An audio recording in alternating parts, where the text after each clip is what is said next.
She got sick of the constant moaning and the drama, so she had to flee.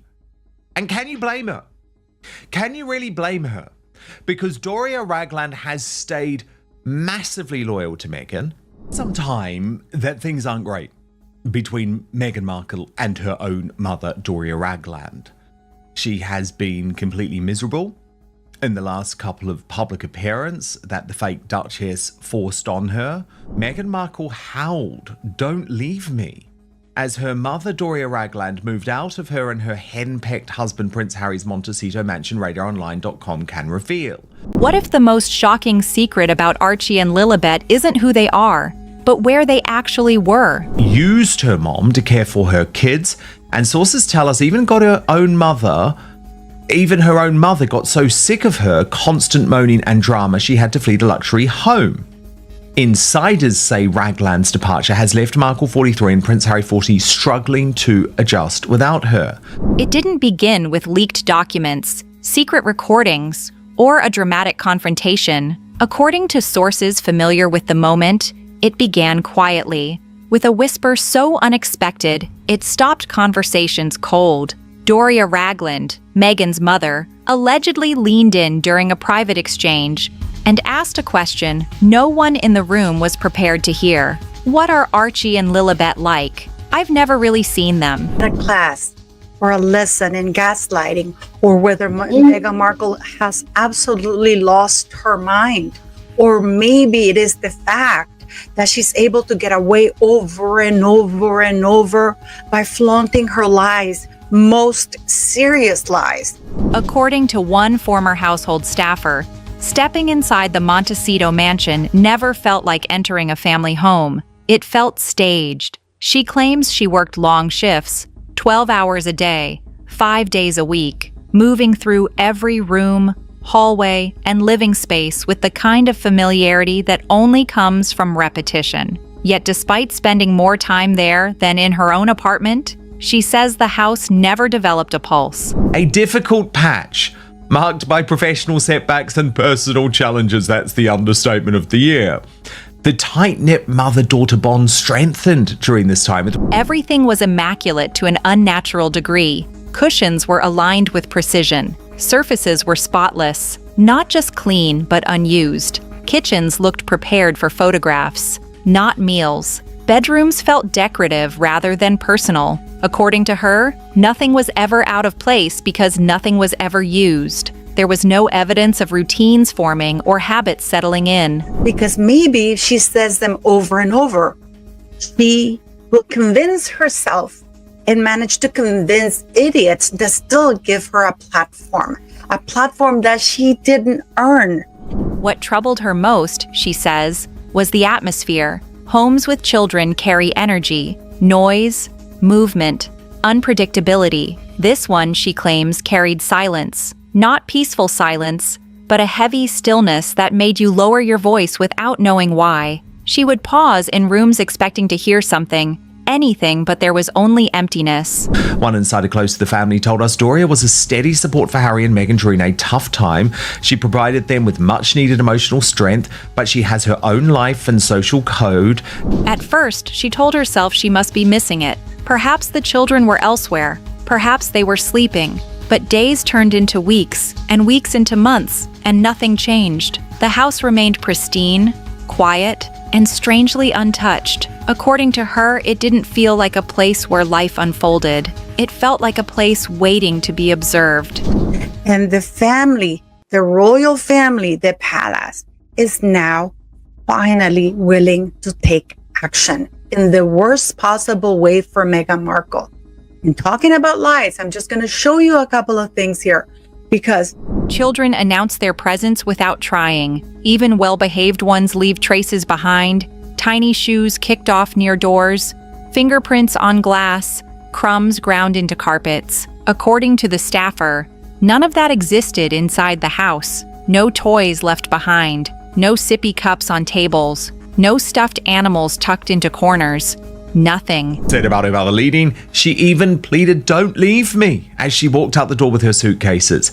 Harry also regarded Doria as a mother figure and both are feeling her absence. She says she listened for it, the unmistakable soundtrack of childhood, laughter echoing down hallways, sudden cries in the middle of the night, footsteps when they should be asleep. But she claims she never heard a single sound that suggested children lived there. The silence was constant, unbroken, and unsettling. Ready to concentrate on her own life but remains a key part of the family.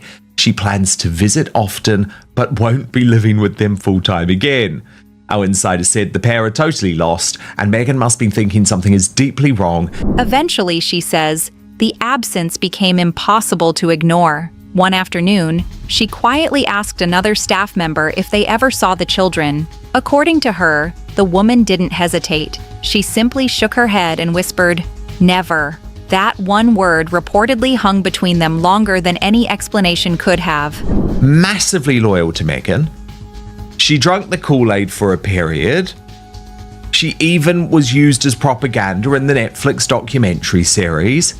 But since then, like the rest of the world, she's seen how her daughter's lives have been. What made it more disturbing, she claims, was the time frame. This wasn't after a week or two. This was after months of working sunrise to sunset, opening doors, cleaning rooms, and moving freely throughout the house. If children were there, they were invisible. Doria has a track record of running off and disappearing for years at a time. Now, I'm not criticizing Doria for that. Outside the gates, the world believed a different story, that Archie and Lilibet were growing up happily, shielded from public view. Inside, according to those who worked there, the question kept returning. Where were they? Make your choices. However, I do believe that it was Doria's responsibility to ensure that Meghan didn't treat her father the way that she is now treating her. Angela Levin, our royal master. According to insiders, Meghan's presence in the house felt intermittent and oddly choreographed. The staffer claims Meghan didn't move through the space like someone who lived there full-time. Instead, she appeared briefly, purposefully, and almost always accompanied. It's lovely to have grandchildren. So at the beginning of these relationships, they're lovely. Everybody's happy and the children are growing and all that.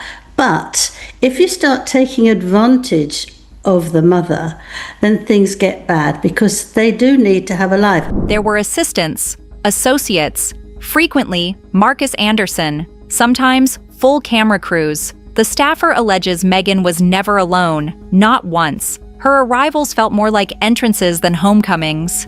She would move quickly, talk rapidly, and rarely settle into the space. You can start disagreeing, one about, complaining when you've got this absolutely amazing home and so much that you can do, and you just get fed up with it. And she does have friends. What stood out most, the staffer says, was how differently Meghan behaved when cameras were present. She appeared animated, warm, and engaged. But once filming stopped, that energy allegedly vanished. Smiles dropped. Conversations ended. Moments dissolved. Staff began whispering that she seemed more like a guest than a mother, someone stopping by to oversee a project rather than coming home to family. Her visits reportedly decreased over time, from several days a week to just one or two. For Meghan and Harry's, she wouldn't have minded, and she didn't mind, to be very comforting to them. As I said, they both felt that they were sort of both of their mothers. And to those watching, it didn't feel organic. It felt rehearsed. She allegedly walked the same paths repeatedly while camera angles were adjusted. Conversations paused until lighting was right. According to one account, staff overheard discussions about getting the shot. The house, they claim, wasn't being lived in. It was being filmed in. And that distinction mattered because real life is messy, unpredictable, and noisy. What they saw, instead, was controlled, polished, and temporary. And you've got to sort of learn to stand on your own 2 feet. And she just got fed up because if she just listens to these moans, and if actually the Meghan is... One evening, according to the staffer, shattered whatever illusion still existed. The house was quiet as usual until raised voices cut through the silence. Sharp, unmistakable, and impossible to ignore. These weren't casual disagreements. They were charged, emotional, and heavy. She recognized Meghan's voice first, tense, fast, edged with anger. Harry's voice, she says, was different. Not aggressive, not commanding. It sounded exhausted, pleading, like someone trying desperately to calm a situation already spiraling. Anything. She wanted to do things. I think she was quite right not to say where she was going to watch a show. As she moved closer, she claimed she saw Harry seated with his head in his hands, his posture conveying defeat rather than defiance. Meghan was pacing. Marcus Anderson, according to her account, stood nearby attempting to mediate. Being a sort of a grandiose human being and not accepting that she would like to do her own things. You know, if she still wants to do yoga, but she can't because if... When the argument ended, the house fell into a different kind of silence, cold and suffocating. The staffer says she instinctively brought Harry a glass of water. He accepted it quietly and whispered, "Thank you." That moment stayed with her, not because it was dramatic, but because it felt revealing. Harry, once publicly confident and carefree, looked worn down, broken. According to her, it didn't feel like witnessing a bad night. It felt like witnessing a pattern. Meghan said, "I'm going out, you'll have to be here." So it must have, over the time, got very, very annoying for her. And actually, I think there is a step of real kindness there when she says she's very pleased how they're living. After that evening, she says, the atmosphere changed. Smiles became rare. Tension lingered in the walls, and the sense that something fundamental was wrong could no longer be ignored. When you're inside something like that, she says, you don't need proof. You feel it. And Harry, who actually has leaned on his mother-in-law to be helpful emotionally to him. But she's going, and I don't think that she thinks everything's...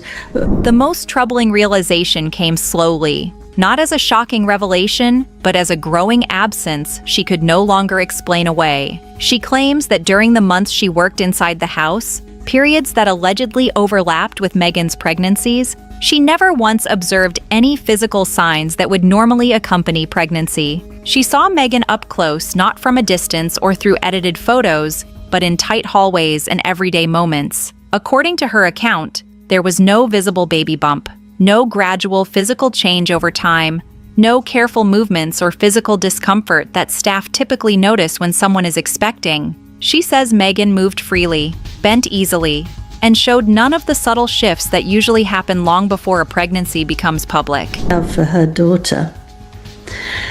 Yeah, I mean, look, it can't be easy. We learned from those reports emanating from the Sussex Survivors Club earlier this weekend. At first, the staffer questioned herself. Maybe the clothing concealed everything. Maybe she simply wasn't observant enough. But the doubt lingered, especially because she had previously worked around pregnant women and recognized the signs. According to her, none of them were present here. That when Harry's around, Meghan controls some of her worst behavior, especially with the staff. Do you think Doria has that moderating influence too? When she cautiously raised the subject with other staff members, she claims their reactions were telling. They hadn't noticed anything either. No prenatal vitamins on counters, no special dietary requests, no medical appointments coordinated through the house. Nothing that suggested preparation for a baby's arrival. Or does she just act like the diva that she is even around her own mother? Well, she probably is so used to being a diva that she would be shouting at her mother, "Why didn't you put them on this?" What unsettled her most was the contrast. Outside the property, magazines published glowing images, carefully styled outfits, hands cradling a perfectly rounded belly, headlines celebrating every stage of pregnancy. Inside the house, according to staff accounts, there was nothing to observe at all. She isn't claiming certainty, she says, only absence. And sometimes, absence speaks louder than anything else. Months after leaving the job, the staffer says she sat down to watch the Netflix documentary expecting familiarity. She thought she might recognize the hallways she'd walked daily, or the rooms she'd cleaned until they gleamed. Instead, she felt disoriented almost immediately. Breakfast, dinner, supper, tea, she would get cross and start treating her as if she was employed And she decided that she didn't want that. The one thing The house on screen, she claims, didn't match the house she worked in. The layout felt wrong. The angles didn't align. Rooms appeared larger, brighter, differently shaped. Even the garden looked unfamiliar. The placement of trees, the curve of walkways, the flow of light. According to her, it felt like watching footage from an entirely different property.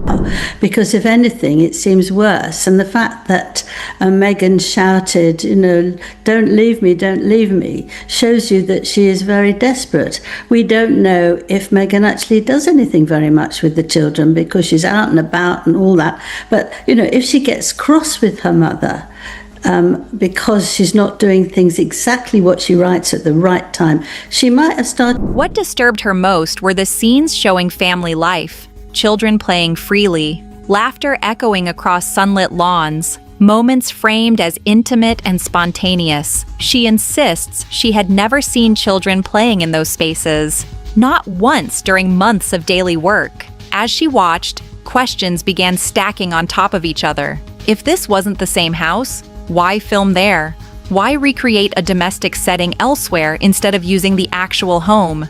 To her, the discrepancy felt deliberate, not accidental. Started shouting at her like she has done with other staff. And her mother thinks, this is enough. She can't talk to me like that. Who does she think she is? And so she doesn't want to do it like that anymore. She began noticing details she couldn't unsee. Different cabinets in the kitchen, a staircase railing she didn't recognize, windows positioned where none existed in the house she cleaned. Each inconsistency deepened her unease. The documentary was presented as raw and authentic, but to someone who'd lived inside the real space, it felt staged. And if the setting wasn't real, she wondered, what else wasn't? And she might want to do yoga. She might want to actually have a life. She's 68 and she might want to do lots of other things. And she has helped enormously. And she's helped Meghan go out and feel at ease that her mother is there looking after the children. The children probably love her. From the moment staff arrived at the gates, security protocols reportedly made one thing clear: information control came first. According to insiders, phones weren't just turned off, they were surrendered, locked away. Smartwatches, recording devices, anything capable of documentation stayed outside. You need to hear it. You really need to hear it because Meghan Markle is in shock. And what is worse is her latest allegation is that the palace was in on it. Staff were searched daily, bags inspected, pockets checked. Once inside, they were effectively cut off from the outside world for up to 12 hours at a time. The staffer claims it felt isolating, but more unsettling was what the surveillance focused on. Cameras, she says, didn't prioritize doors or perimeter security. Instead, they tracked workers, hallways, kitchens, workspaces. It felt less like protection from intrusion and more like monitoring behavior. And we're gonna see the real lies and how the palace actually did know about it, but did try to stop it. And why, the real reason why. One incident cemented the message. A co-worker snapped a photo of flowers blooming near the entrance. Just flowers. Within minutes, security intervened, demanded the phone, deleted the image, and verified it was removed from the deleted folder. No warnings, no explanations. After that, silence ruled. Conversations dropped to whispers. Everyone understood the rules. Nothing leaves this property. Not images, not stories, not observations. Tell the truth about her. She can't handle the truth because in this podcast is a clapback at that Vanity Fair. Remember what we told you guys about the Vanity Fair? There was absolutely zero way in hell that Meghan Markle was going to allow herself.